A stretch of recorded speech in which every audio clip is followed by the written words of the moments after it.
ನಟ ದರ್ಶನ್ ಅಂಡ್ ಗ್ಯಾಂಗ್ನಿಂದ ರೇಣುಕಾಸ್ವಾಮಿ ಕೊಲೆ ಕೇಸ್ಗೆ ಸಂಬಂಧಪಟ್ಟಂತೆ A1 ಆರೋಪಿ ಪವಿತ್ರ ಗೌಡಗೆ ಇದೀಗ ಮತ್ತಷ್ಟು ಸಂಕಷ್ಟ ಶುರುವಾಗಿದೆ.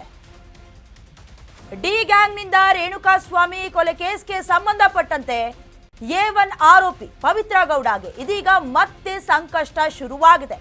ಒಂದ್ ರೀತಿ ಹೇಗಾಗಿದೆ ಅಂತ ಹೇಳಿದ್ರೆ, ದೇವರು ವರ ಕೊಟ್ಟರು ಪೂಜಾರಿ ವರ ಕೊಡ್ಲಿಲ್ಲ ಅನ್ನೋ ಮಾತಿನ ಹಾಗೆ ಮನೆ ಊಟಕ್ಕೆ ಬೇಡಿಕೆ ಇಟ್ಟಿದ್ದ ಪವಿತ್ರ ಗೌಡಗೆ ಸಂಕಷ್ಟ ಎದುರಾಗಿರೋದು. ಮನೆ ಊಟ ನೀಡೋದಕ್ಕೆ ಕೋರ್ಟ್ಗೆ ಅನುಮತಿಯನ್ನ ಕೇಳಿದ್ರು. ಆದ್ರೆ ಈಗ ಕಾರಾಗೃಹ ಅಧಿಕಾರಿಗಳಿಂದ ಮೇಲ್ಮನವಿ ಸಲ್ಲಿಕೆಯಾಗಿದೆ. ಕೋರ್ಟ್ಗೆ ಮೇಲ್ಮನವಿಯನ್ನ ಕಾರಾಗೃಹದ ಅಧಿಕಾರಿಗಳು ಸಲ್ಲಿಕೆ ಮಾಡಿದ್ದಾರೆ. ಯಾವ ವಿಚಾರಕ್ಕೆ? ಮನೆ ಊಟವನ್ನ ನೀಡುವ ಆದೇಶಕ್ಕೆ ಸಂಬಂಧಪಟ್ಟಂತೆ ACMM ಕೋರ್ಟ್ಗೆ ಮೇಲ್ಮನವಿಯನ್ನ ಅರ್ಜಿ ಹಾಕಿದ್ದಾರೆ.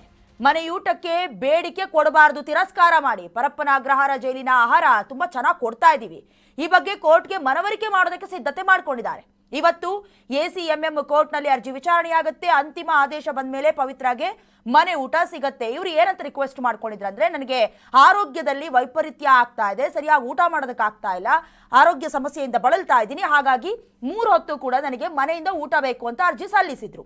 ಅದಾದ ನಂತರದಲ್ಲಿ ಕೋರ್ಟ್ ಕೂಡ 3 ಹೊತ್ತು ಕೊಡೋದಕ್ಕಾಗೋದಿಲ್ಲ, ಯಾಕಂದ್ರೆ ಅಲ್ಲಿರುವಂತ ಸಾವಿರಾರು ಕೈದಿಗಳು ಮತ್ತೆ ಡಿಮ್ಯಾಂಡ್ ಮಾಡ್ತಾರೆ, ನಮಗೂ ಕೊಡಿ, ಅವ್ರು ಸೆಲೆಬ್ರಿಟಿ ಆಗಿರೋ ಕಾರಣಕ್ಕೆ ನಮ್ಗೇನು ಹೊಟ್ಟೆ ಇಲ್ವಾ ಅಂತ ಪ್ರಶ್ನೆ ಮಾಡ್ತಾರೆ. ಹಾಗಾಗಿ 1 ಹೊತ್ತು ಮಾತ್ರ ಮನೆಯಿಂದ ಊಟವನ್ನ ತರಿಸ್ಕೊಳ್ಬೇಕು ಅಂತ ಕೂಡ ಹೇಳಿತ್ತು. ಆದ್ರೆ ಇದ್ರ ಮಧ್ಯದಲ್ಲಿ ಮತ್ತೊಮ್ಮೆ ಅರ್ಜಿಯನ್ನ ಹಾಕೋದಕ್ಕೆ ಪವಿತ್ರ ಗೌಡ ಮುಂದಾಗಿದ್ರು. ಈಗ ಕೋರ್ಟ್ಗೆ ಮೇಲ್ಮನವಿಯನ್ನ ಕಾರಾಗೃಹ ಅಧಿಕಾರಿಗಳು ಸಲ್ಲಿಕೆ ಮಾಡಿದ್ದಾರೆ. ಈ ಹಿಂದೆ ಕೂಡ ನಟ ದರ್ಶನ್ ಅವರು ನನಗೆ ಹಾಸಿಗೆ ಇಲ್ಲ, ದಿಂಬಿಲ್ಲ ಅಥವಾ ಆರೋಗ್ಯ ಸಮಸ್ಯೆ ಈ ತರ ಎಲ್ಲ ಕೇಳ್ಕೊಂಡಿದ್ರು. ಸೇಮ್ ಆಸ್ ಇಟ್ ಈಸ್ ಅವ್ರವ್ರಿಗೆ ಏನು ಸಲ್ಲಿಕೆ ಮಾಡೋದಕ್ಕಾಗತ್ತೆ, ಏನನ್ನ ಪೂರೈಸಬಹುದು ಎಲ್ಲವನ್ನ ನೋಡ್ಕೊಂಡು. ಯಾಕಂದ್ರೆ ಈ ಹಿಂದೆ ಕೂಡ ನನಗೊಂದು TV ಬೇಕು, ನ್ಯೂಸ್ ಪೇಪರ್ ಬೇಕು, ನನಗೆ ಬೋರ್ ಆಗ್ತಿದೆ ಅಂತ ಕೇಳ್ಕೊಂಡಿದ್ರು. ಬಟ್ ಆಹಾರಕ್ಕೆ ಮಾತ್ರ ಸದ್ಯ ಬ್ರೇಕ್ ಬೀಳುವ ಚಾನ್ಸಸ್ ಇದೆ.